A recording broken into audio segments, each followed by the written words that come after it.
ఈరోజు గురువుగారు పెట్టిన వివరణ ముందు చదువు చదవకుండా సరాసరి లేకపోతే ఎట్లా? అదే గురువుగారు, అది స్టేటస్. అవి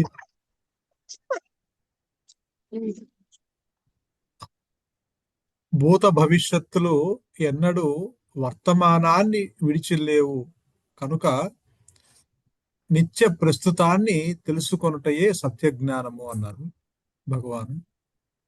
దానికి గురువుగారు పెట్టిన వివరణ: ఎవరు తెలుసుకోవాలి? అహంకారంతో పాటే సర్వము తల ఎత్తుతుంది. అందులో కాలం కూడా మనోకల్పితం మాత్రమే. చెప్పుకోవటానికి ఉన్నది వర్తమానము అని, దానిని ఆధారంగా గతమని భవిష్యత్ అని అనుకోవడం జరుగుతుంది.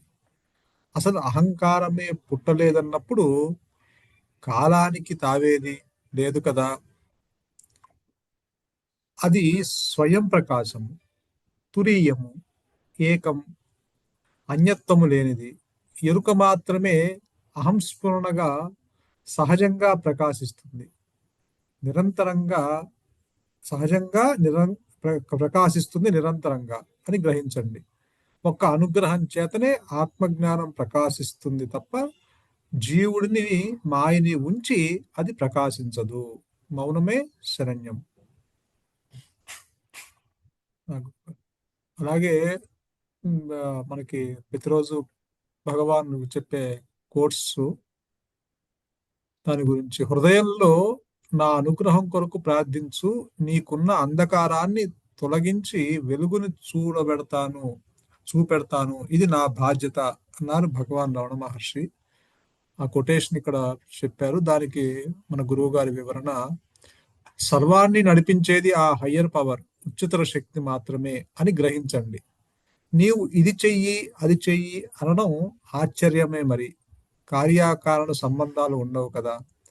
ఆత్మకి అన్యముగా ఏదీ లేదు.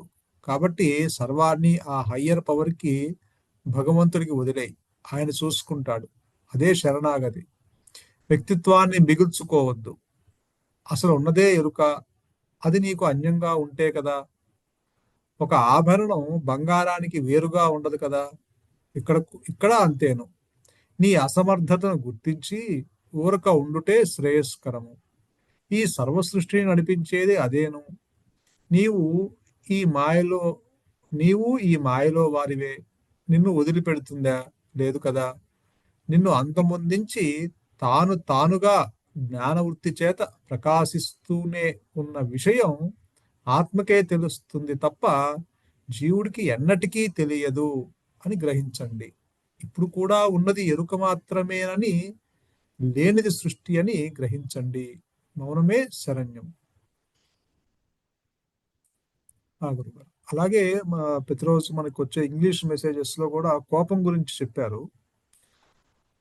Anger is an acid that can do more harm to the vessel in which it is stored than to anything on which it is poured అన్నారు గురువుగారు. దాని కోపం గురించి చెప్తూ అందుకే అన్నారు, తన కోపమే తన శత్రువు.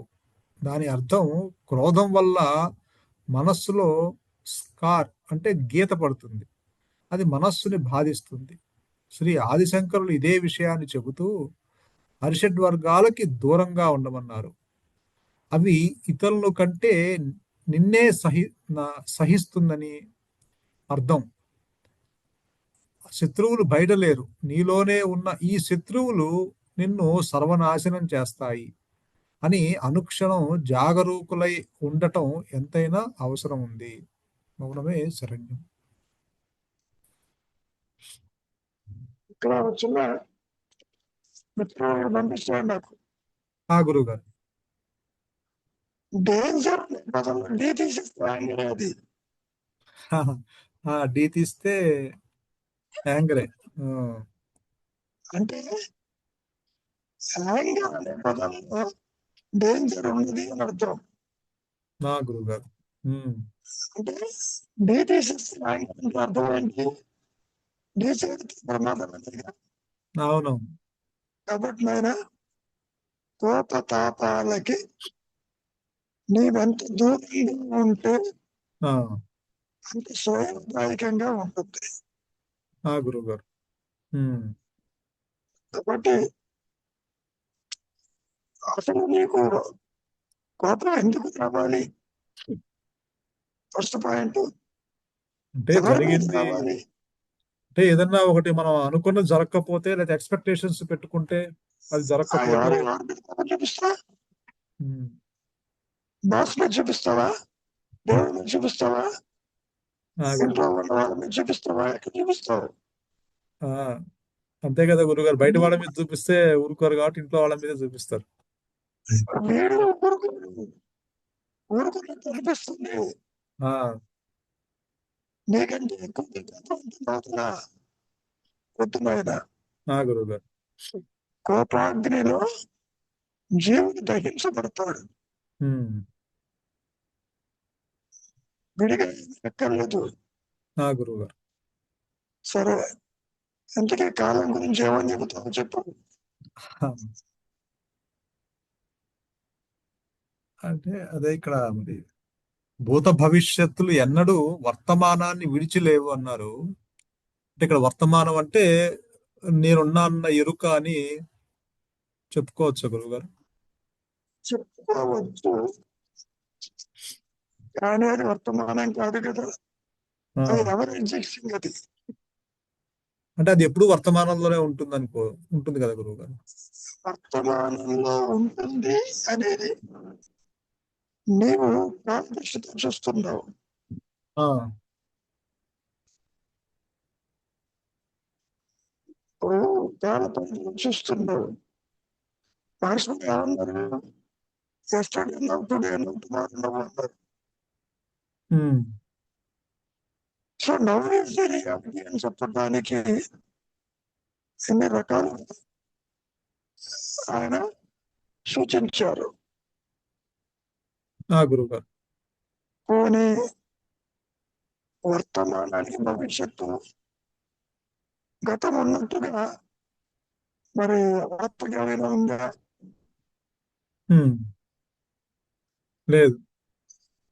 లేనప్పుడు ఆత్మని వర్తమానంగా పోలుస్తావు. గురువు గారు. పాస్ట్ అంటే ఫ్యూచర్, ఆ ఎక్స్టెన్షన్స్ అన్ని ప్రజెంట్ ఉన్నావు. బాగా అర్థమైంది నీకు.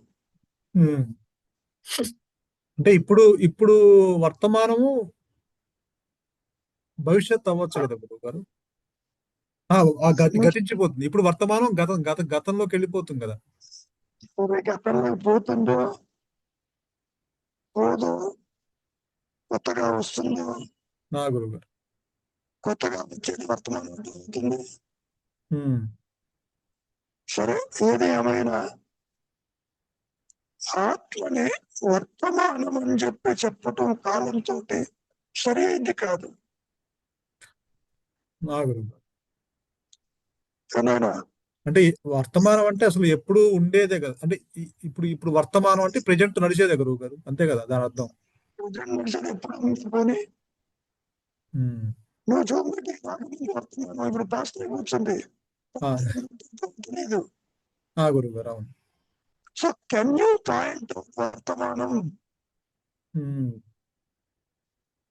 ప్రజెంట్ అంటే ఇదే అని చెప్పి నీవు సూచించగలవా?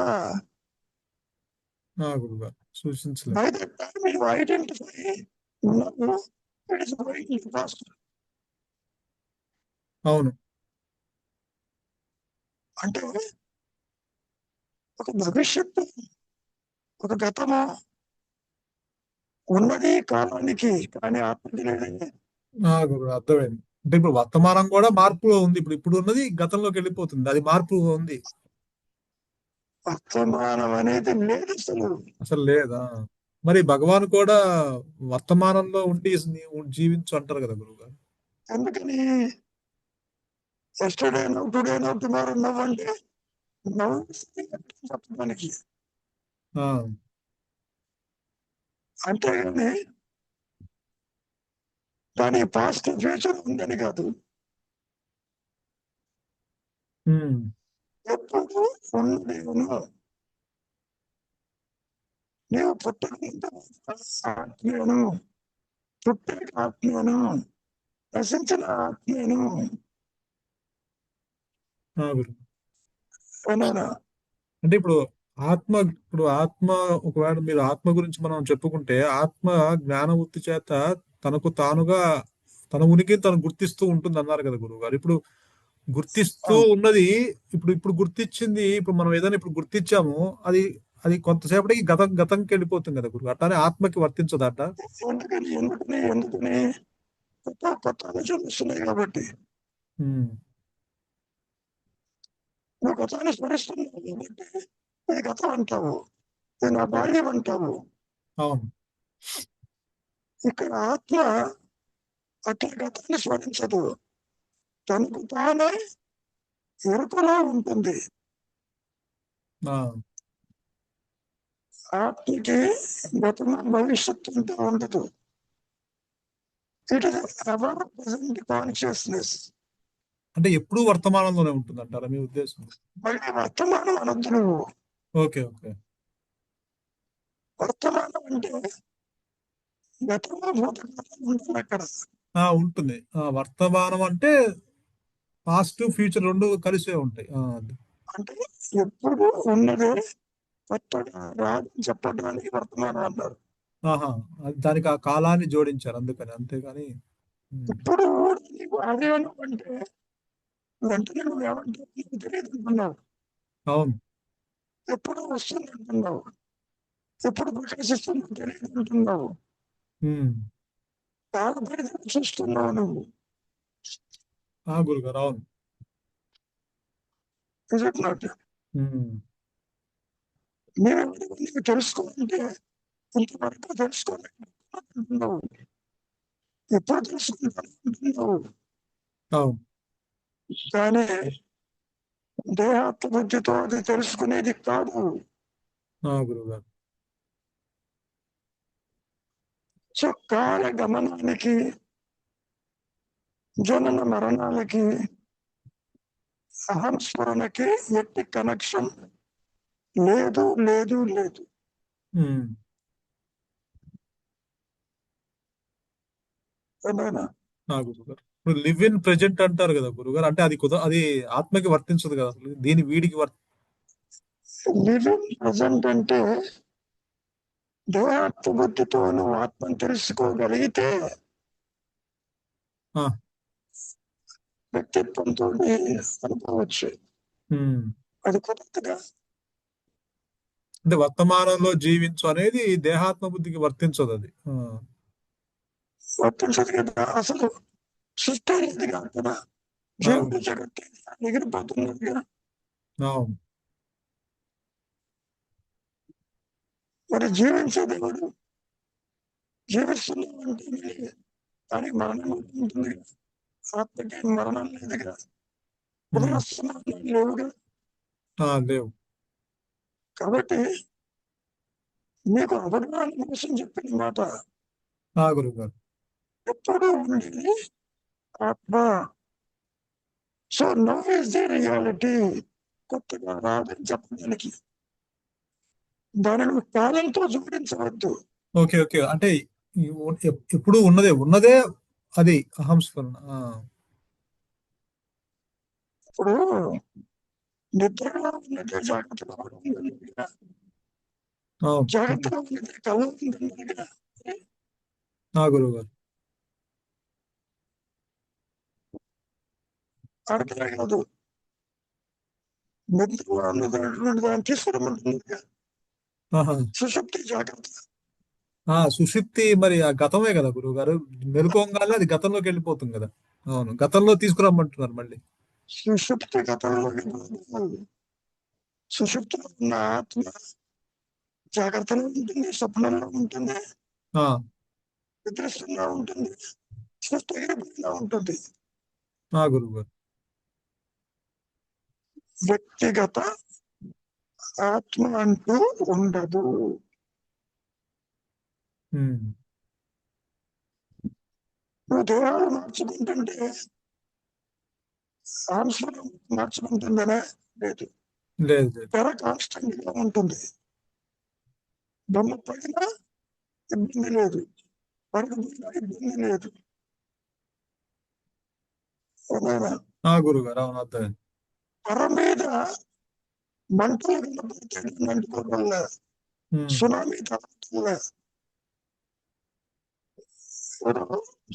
వస్తుంది కావటల్లా. అవును కృష్ణ చెప్పాడుగా గీతలో, అగ్ని దహించదు. దహింపడు. ఎందుకు దహించదు? ఉమ్, చెప్పు, కారణం చెప్పు. గురుగారు ఆ, అగ్- అగ్ని ఎందుకు దహించదు? ఆత్మని.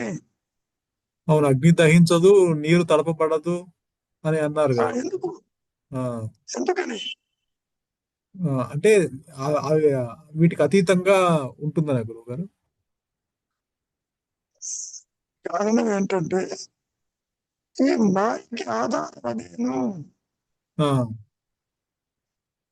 ఆధారం చెప్పు చదవదు. ఉమ్, ఇక్కడ నీవు ఎన్ని రకాలుగా పంచభూతాలతో ఉన్నప్పటికీ ఏ ఒక్కటి అంటలేదు. ఆ, అవునా? ఆ, ఏ ఒక్కటి దానికి అంటదు. అవును. ఇక్కడ నెత్తి నీళ్ళు వస్తుంది, తడిసిపోతున్నావు. అలా చెప్పడం. ఆహా, ఈ దూరాన్ని తీసుకెళ్ళి పంపిస్తే దహిస్తుంది. ఏమవుతుంది? అవును. ఆత్మ అంటదు అని చెప్పడం. ఆహా, అంటే వీడు దేహమే ఆత్మ అనుకుంటున్నాడు కాబట్టి దేహంతో పాటు అది కూడా పోతుందని అర్థమైంది. ఆ, అదే సంగతి. అదే అర్థమైంది. బాగా గాలిగా ఇస్తే రోడ్డు మీద పరిగెడతావు నువ్వు, అవును ఎగిరిపోతావు గాలితో పాటు. ఆత్మ త్రాగదు అని చెప్పడం. అదే అర్థమైంది గురువు. అంటే వీడు దేహమే ఆత్మ, దేహాత్మ బుద్ధి అనుకుంటున్నాడు కాబట్టి నేను పోతే నాతో పాటు ఆత్మ కూడా పోతుంది అన్న భావన కలిగి ఉంటాడు. సో దహిస్తుంది అని. కాబట్టి అహం స్మరణని ఈ పంచభూతాలు దగ్గరికి చేరలేవు అని చెప్పాను. గురువు. ఆ, ఇంకేమైనా ఉందా? ఉంది గురుగారు. చివర మళ్ళీ భూత భవిష్యత్తులు ఎన్నడూ వర్తమానాన్ని విడిచిలేవు కనుక నిత్య ప్రస్తుతాన్ని తెలుసుకొనటయే సత్యజ్ఞానము అన్నారు. నిత్య ప్రస్తుతాన్ని అన్నారు. తెలుసుకోవడానికి అడిగాను, ఎవరు తెలుసుకోవాలి? అవును అవును. తాను తెలుసుకోగలదా తాను ఒకటి ఉందని? మనం తెలుసుకోలేదు. సో నువ్వే తెలుసుకో తెలుసుకో తెలుసుకో అంటే ఎవరు తెలుసుకోవాలి? ఉమ్. వీడు తెలుసుకోలేడు. అవునా? గురువు గారు ఆ దేహాత్మ బుద్ధితో వీడు తెలుసుకోలేడు. అది తెలుసుకునే వస్తువు కాదు. అనేది కాదు, 2 నెలలు ఆయన చెప్పారుగా. లేవు. అవును. కనీసం నీవు దేహం కాదని తెలుసుకోవాలి, బాగానే ఉంది. ఉమ్. ఎందుకంటే దేహత్మలో ఉన్నాం కాబట్టి. అవునవును. అంతవరకు ఇది కాదని తెలుసుకుంటే గొప్ప విషయం. గురువు గారు ఇదంతా అసత్యం అని అంటే గ్రహించడమే మీరు అన్నట్టు గొప్ప విషయం. అవును. ఇది కాదని తెలుసుకోవడం చాలా కష్టం. ఆత్మను తెలుసుకోవడం కష్టం. ఎందుకని అక్కడ నువ్వు ఉండవు. ఆ ఇంక తెలుసుకునేవాడు అక్కడ ఉండడు. భగవంతుని చూడటానికి నువ్వు మిగిలి పెట్టేస్తాడు. అవును. కాబట్టి తెలుసుకో తెలుసుకో అనే పదం ద్వైతంలో ఎంత చెప్పుకున్నా వ్యక్తిత్వంతో సత్యాన్ని తెలుసుకునేది కాదు.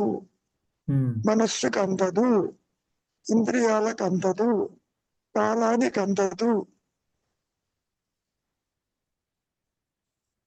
అట్లా అది అవును. వీడు ఎప్పటికీ తెలుసుకోలేడు. ఎప్పటికీ తెలుసుకోలేడు. అవును. ఉమ్. అయినా కానీ మహర్షి వదిలిపెట్టకుండా వచ్చిన మందిని నువ్వు తెలుసుకుని నువ్వు ఆత్మని ఎంత బోధించినా అవును. అది ఎగ్జిక్యూటివ్ కాదు నాయన. రమణాసురంలో ఉంటూ రమణాసురం దారేది అన్నట్టుంది ఇది అను అంట. ఎగ్జాంపుల్స్ బాగా అర్థమవుతాయి. ఆ, వ్యక్తిత్వంతో రావాల్సి వచ్చాడు కాబట్టి దాన్ని అడుగుతున్నాడు. అవును. వ్యక్తిత్వంతో ఆత్మను గ్రహిస్తే అనుకోవచ్చు. 2 నేనులు లేవు. గురుగారు అవును. ఏ ఆత్మ అయితే నేను ఉంటే అహంస్ఫురణ ఉండదు. అహంస్ఫురణ ఉంటే జీవుడు ఉండడు. అవును, అహం దేహము మిగలదు అక్కడ ఇంకా. ఉమ్. ఈ రెండూ కలిసి ప్రయత్నం చేయి. గురుగారు. మనకు ఎగ్జాంపుల్ చెప్తాను. నిద్ర ఆ,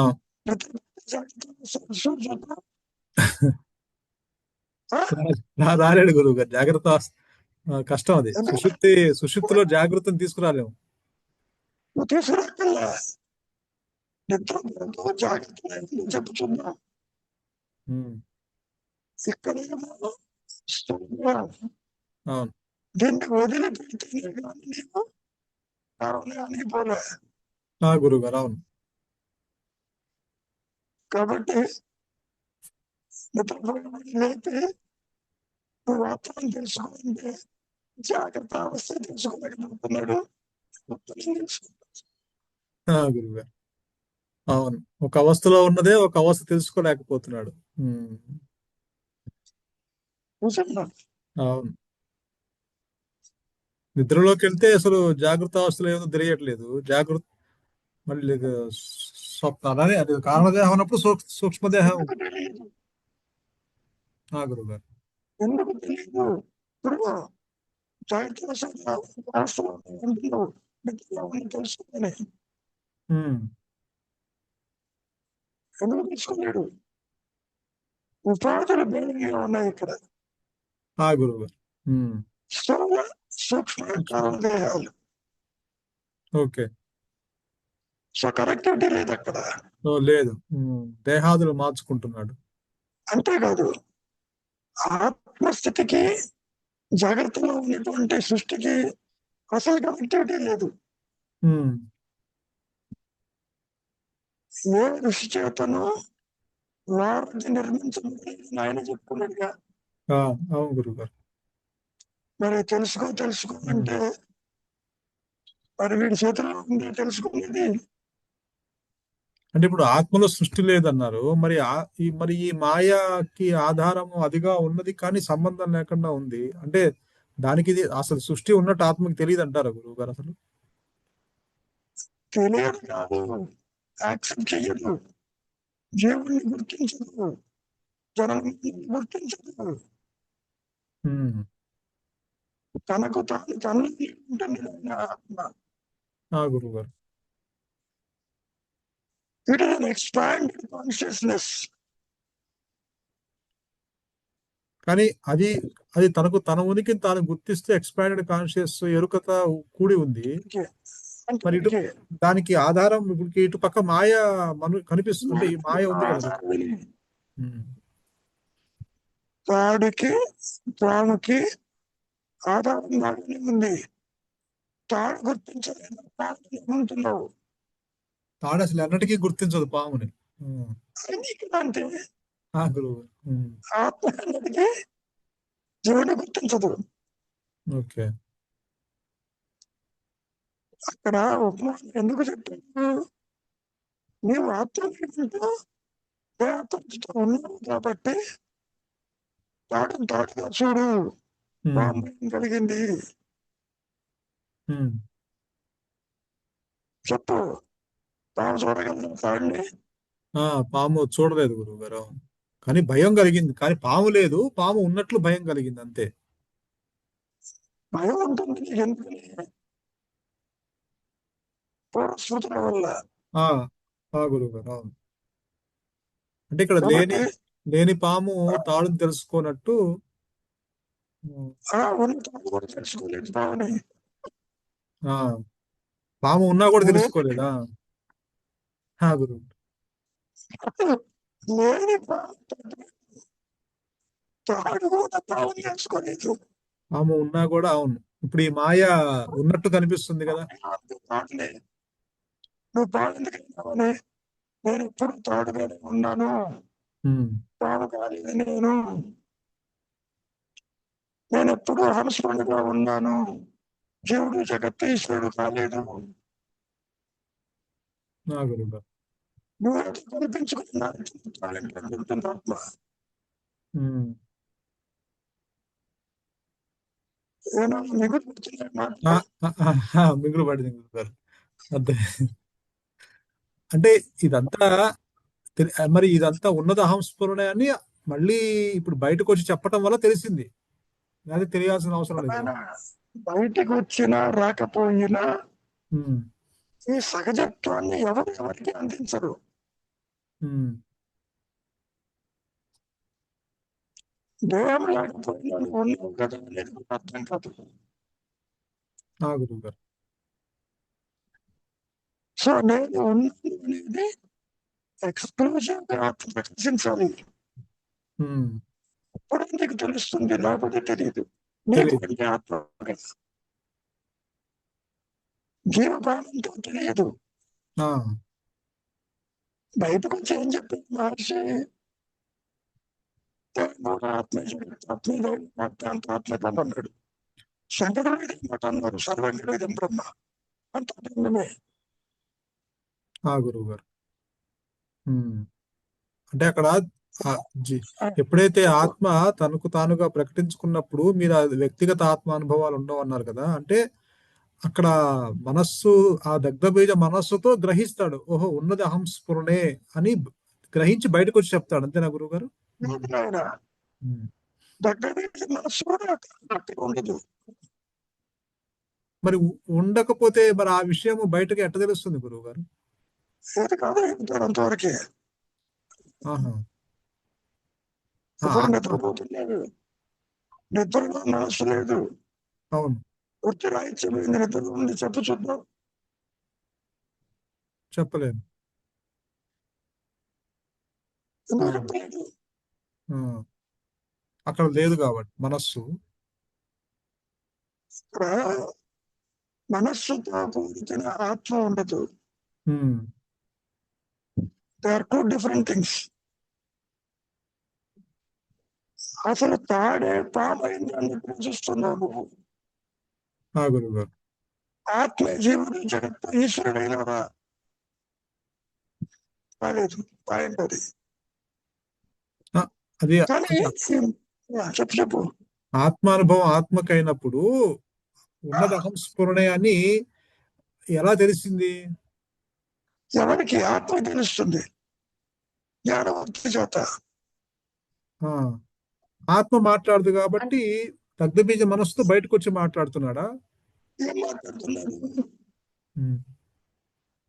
ఏం ఉన్నది ఎరుకే, మాట్లాడుతున్నాడు? ఉన్నది ఎరుకే, లేనిది సృష్టి అని. ఎవరికి చెబుతాడు? ఉమ్. అన్యాయం ఇక్కడ ఆ గురువు గారు. ఎవరికి చెబుతాడు? ఉమ్. చెప్పేవాటే లేరుగా అక్కడ. అవును. చాలా క్రిటికల్ గా ఉంటుంది నాయన. అదేలే గురుగారు. ఆ ఆత్మ అనుభవం ఆత్మకేను. ఉమ్.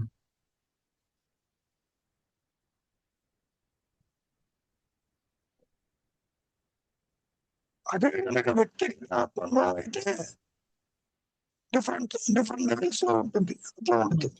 ఆ, ఓకే. సో వ్యక్తిత్వం అసలు ఉండదే ఉండదు అక్కడ. ఆ, అసలు సృష్టి ఏది వ్యక్తిత్వం? నా గురువు గారు. తాడని చూసినప్పుడు ప్రాణం ఉందా నీకు? ఉమ్. చెప్పు. లేదు లేదు గురుగారు. వెలుతురులో తాడును చూసినప్పుడు పాము ఇంకా ఉండదు అక్కడ. మరి ఉండకపోతే నీ కంక్లూషన్ ఏంటి? అసలు ప్రాణం లేదు. పామే లేదు. అదే. అదే. అదే అంటే ఇది చెప్తుంటే అర్థమవుతుంది. సర్పరజు భయభ్రాంతి అర్థమవుతుంది కానీ అటు ఆత్మ ఆ, మనము అవగాహన పెంచుకొస్తే అది అందట్లా కొంత. ఉమ్. ఇది అవగాహనతో అర్థమయ్యేది కాదు, కాదు. అని ప్రకాశించాలి. అదే అర్థమైంది. ఇప్పుడు దేహం అన్నట్టు ఏం చెప్పింది నీకు? లేదు లేదు లేదు. నా దేవాలయం ఉన్నది తెలియదు. ఉమ్. తీసుకున్నాడు. గురుగారు అది ఎంత మనం ఇదంతా అవగాహన చేసుకున్నా ఆత్మ అందదు మనకి. ఇంపాసిబుల్. ఆత్మ కనుక అందుకే ఆత్మ కంటే అహంకారవంతంగా ఉండాలి. ఏమైనా గురుగారు అర్థమైంది. అప్పుడు దానికన్నా ఇది బలంగా ఉంటుంది. అది ఒకటి కుదరదుగా ఉన్నది ఒకటే నేను అన్నారు కదా. అవును. తెలుసుకో తెలుసుకో తెలుసుకో అంటే కనీసం నువ్వు దేవుని కాదని తెలుసుకో. ఆ, ఒక విషయం, నేను దేవుని కాదు నిశ్చలంగా ఉంటుంది. గురుగారు అర్థమైంది. ఆ, ఆలోచనగా ఉండు. ఉమ్.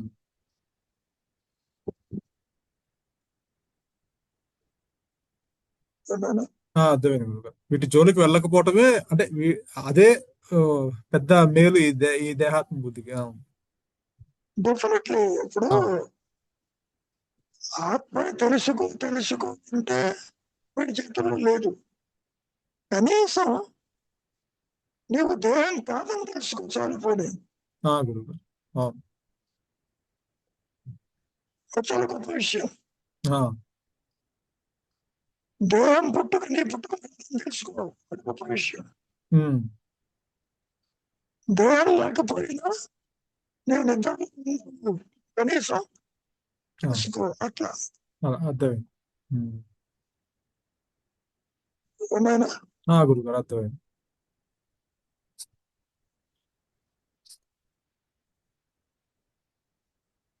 అంతగా ఆత్మ తెలుసుకున్నావు లేదా? ఇంపాసిబుల్ గురువు గారు. ఆ? ఆత్మని తెలుసుకుంటాం ఇంపాసిబుల్ కదా అది. అది ప్రకాశిస్తూనే ఉన్నది. గురువు గారు ఎంత జీవనంటావు? అది ప్రకాశిస్తున్నా కూడా వీడు తెలుసుకుంటాం ఇంపాసిబుల్ అంటున్నా గురువు గారు. వీడు తెలుసుకోలేదుగా. ఆ విషయం చెప్పాలి అంటే ఆత్మ ఉండాలిగా. ఆ, జీవుడు తెలుసుకోలేడు అని నువ్వు చెప్పటానికి ఆత్మ కూడా ఇక్కడ ఉండాలి. ఉమ్.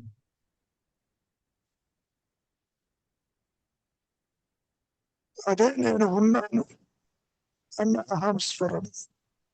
గురువు గారు జాగ్రత్త అవస్థలో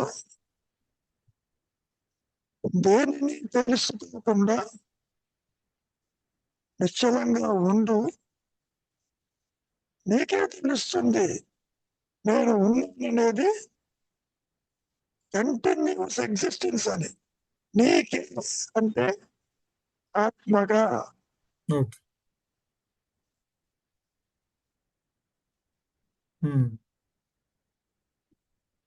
సరేనా?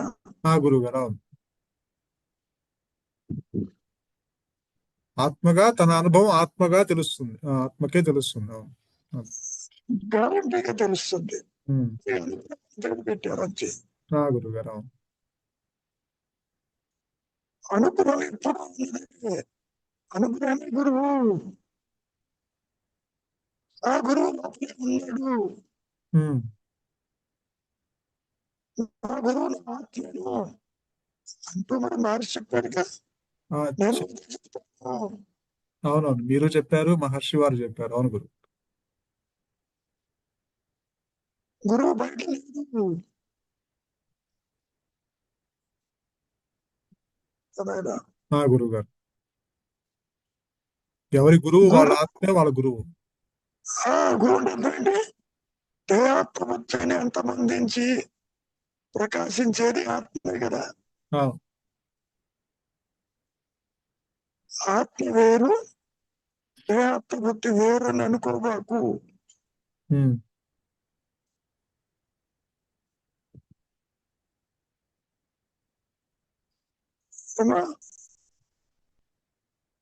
Are getting the point?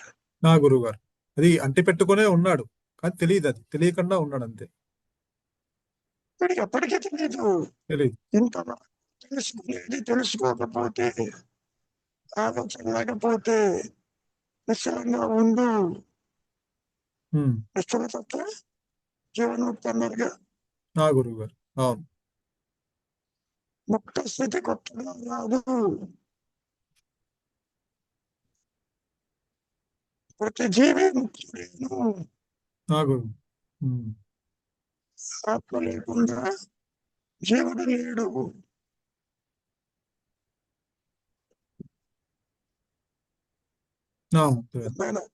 నేనున్నాను అహంస్ఫురణ లేకుండా వీడు నిలవలేడు. అవును.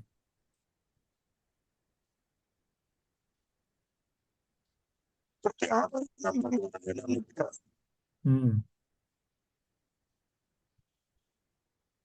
మరి అత్యంత తేలికైందేగా. గురువు. అందుకే the self that does everything అన్నారు కదా.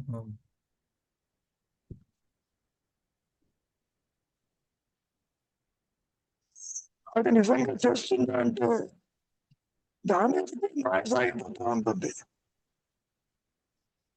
అదేం చేయదు. గురువు గారు.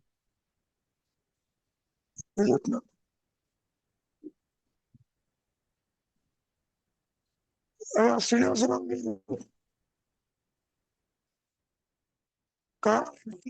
గుర్తిస్తారు. తాను తెలుసుకున్నాను, తెలుసుకోలేకపోయాను, ఈ రెండు కూడా చెప్పాలి అంటే ఈ శరీరం చెప్పలేదు కదా, జడ పదార్థం కాబట్టి. ఆ మాట చెప్పేది ఎవరు? అదే ఆత్మ, అదే అనుగ్రహము, అదే జ్ఞానము. ఆ జ్ఞానం లేదే అవును కాదు కూడా ఏది చెప్పలేడు. జడ పదార్థం శరీరం చెప్పలేదు అని అనుకుంటున్నాను. అలాగే ఈ గుణాలకి, నామరూపాలకి, దేశకాలాలకి అతీతమైనటువంటి శక్తిని ఈ దేహాత్మబుద్ధికి పరిమితమై, గుణాలకి పరిమితమై, దేశకాలాలకి పరిమితమైనటువంటి ఈ శరీరధారి ఎవడైతే ఉన్నాడో he cannot measure, he cannot count, he cannot worship, because it is beyond once imagination. తెలుగులో చెప్తామంటే దాన్ని మనం కొలవలేము. ఈ కొలవలేము అన్నదానికి రెండు అర్థాలు వస్తాయి ఇంగ్లీష్ లో. కొలవటం అంటే వర్షిప్, కొలవటం అంటే మెజరింగ్. Two meanings. తెలుగులో ఇంగ్లీష్ లో వర్షిప్ అని చెప్పచ్చు, మెజరింగ్ అని చెప్పచ్చు. Both are not possible. Why? Because it is beyond our imagination, it is beyond our physical measurements. ఒక 2 అంగుళాలు ఇంట్లో ఆ సింహాసనం దేవుడి గదిలో పెట్టిలో కనుక ఉండే 2 అంగుళాలు కృష్ణుడి విగ్రహం, రాముడి విగ్రహం, లేదా గుళ్ళో ఉండేటువంటి ఒక 3 అడుగుల విగ్రహం కొలుస్తారు దండ వేసి. అనంతమైనటువంటి విశ్వాత్మను ఎలా కొలవాలి? విరాట్ స్వరూపం చూపించాడు భగవద్గీతలో స్వరూప సందర్శనంలో. అవన్నీ చూడాలంటే అలా కొలవలేగా, అలా బొమ్మ వేయలేగా అంత పిక్చరు. సినిమాలు అంటే చూపించాడు ఏదో 16 mm మీద, 35 mm మీద. You cannot imagine like that. అది విశ్వాత్మ. కనుక ఇది తెలియాలి అని అంటే తాను అదిగా అయిపోవటమే, తనకు తాను అర్పించుకోవటం. మొన్న కూడా చెప్పుకోవటం జరిగింది. ఆత్మ